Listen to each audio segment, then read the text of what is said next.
तळोदा तालुक्यात बिबट्याची दहशत। मोड येथे 10 दिवसांच्या पारड्यावर बिबट्याचा हल्ला। 3 बिबटे आढळल्याने नागरिकांमध्ये भीतीचे वातावरण। दीपक गोसावी। नमस्कार। दिनांक 9 डिसेंबर 2025 रोजी पहाटे 3 वाजेच्या सुमारास तळोदा तालुक्यातील मोड तालुका तळोदा येथे बिबट्याच्या हल्ल्यात एका 10 दिवसांच्या पारड्याचा दुर्दैवी मृत्यू झाल्याची घटना घडली आहे। कॉम्रेड बीटीआर माध्यमिक विद्यालयाच्या मागील बाजूस राहणाऱ्या भरवाड कुटुंबाच्या गुरांवर हा हल्ला झाला। या घटनेमुळे परिसरात बिबट्याची मोठी दहशत निर्माण झाली असून नागरिकांमध्ये भीतीचे वातावरण आहे।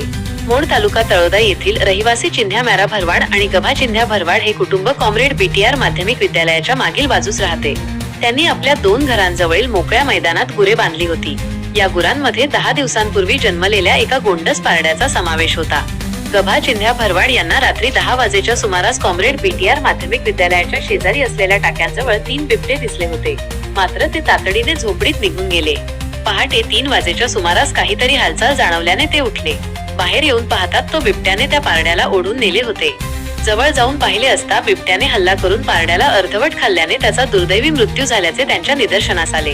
घटनेची माहिती मिळताच मोड येथील सरपंच सविता गावित यांनी तातडीने घटनास्थळी भेट दिली।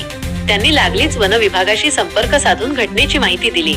वन विभागाने घटनेचे गांभीर्य लक्षात घेऊन तत्काळ दखल घेतली आणि घटनास्थळी भेट देऊन पंचनामा केला।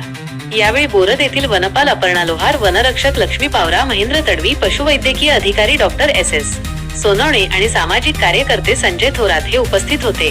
सलग दुसऱ्या दिवशी परिसरात बिबट्या दिसल्याने वन विभागाने यावर तातडीने उपाययोजना कराव्यात अशी मागणी स्थानिक नागरिकांनी केली आहे।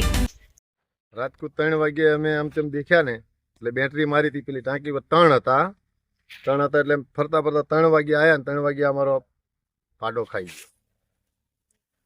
गावचे सरपंच वगैरे आहेत, त्याचा कॉल आला होता की रात्री काठेवाडी जे राहतात आपल्या गावाचे शाळेच्या मागचे, तर त्यांच्या इथे पाडूला येतं बिबट उचलून घेऊन गेलेला आहे बाबा पहाटे। तर आम्हाला जसा निरोप मिळाला तशी आमची सगळी टीम इथं दाखल झालेली आहे, पाहणी वगैरे केली आहे। पशुवैद्यकीय अधिकारी वगैरे येऊन गेले, त्यांनी शवविच्छेदन वगैरे केलेलं आहे। तर आता त्या हिशोबाने जी नुकसान भरपाईची वगैरे कार्यवाही आहे ते आम्ही करूच। त्याबाबत आणखी बिबट बाबा त्यांना अधिक माहिती दिलेली काळजी घेण्याची। तसंही आमचं ऊसतोड जिथं चालू आहे तिथे किंवा स्थानिक गावामध्ये वगैरे जाऊ सगळ्यांना माहिती देऊन आम्ही प्रचार प्रसिद्धी करतोच आहे की बिबटपासून कसं संरक्षण केलं गेलं पाहिजे। तर जनतेने खबरदारी घेणे ही त्यांची जबाबदारी बनते आता।